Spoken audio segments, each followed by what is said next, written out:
Katya, let's just start with the sale of some of their older items. We know there's an appetite out there for this kind of hard asset, but what would move a museum to relinquish its inventory in this way?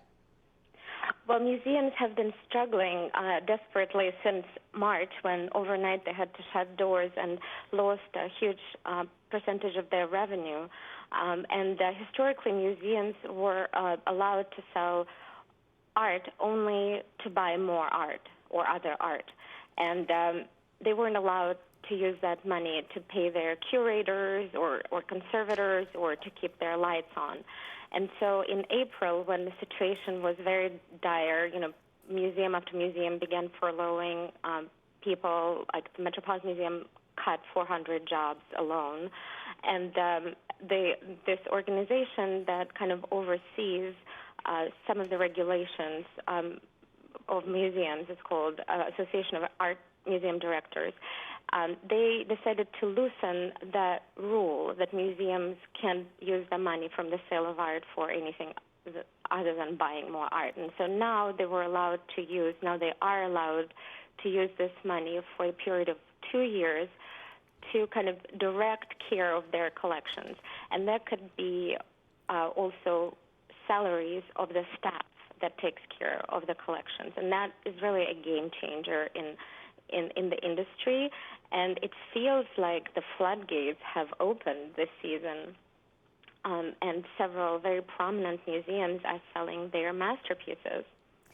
It's really quite a phenomenal turnaround. But Katya, we're also seeing works bid up, right? There's a lot of demand for some of these core works. We've had the suggestion that perhaps it's a little bit of inflation hedging, or that foreign money isn't buying as much real estate, and all sorts of other suggestions. What are you hearing?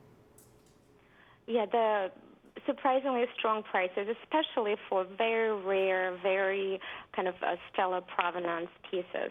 So, it's a function of interest rates at the moment, and also of the equity markets and the credit markets being so expensive. And so also, we investors are looking for assets that don't correlate necessarily with the stock market. And then also, we're seeing, of course, the wealthy buying real estate in places outside of urban centers, right? And we're seeing places like Palm Beach, the real estate market is on fire. And so a lot of times, people are buying fancy homes and they need fancy art to put on the walls. So that has probably something to do with that, too. One of the changes that we've seen has been to move to online auctions. Do you expect to see simply more of that in the future because it is so, the margins work so well for everybody and it's so efficient? It's so efficient. Both Christie's and Sotheby's tripled the number of their online auctions since the beginning of the year as a result of the pandemic, really. And they've held their super duper sales, online. They usually fill up rooms in New York, but Christie's last week had 280,000 viewers of its auction. 280,000, yes, 100,000 viewers. So huge numbers. And also these new buyers are flooding into the market, whether people are just bored of being at home, whether they're looking for these other investments, and these auctions, they've been incredibly successful.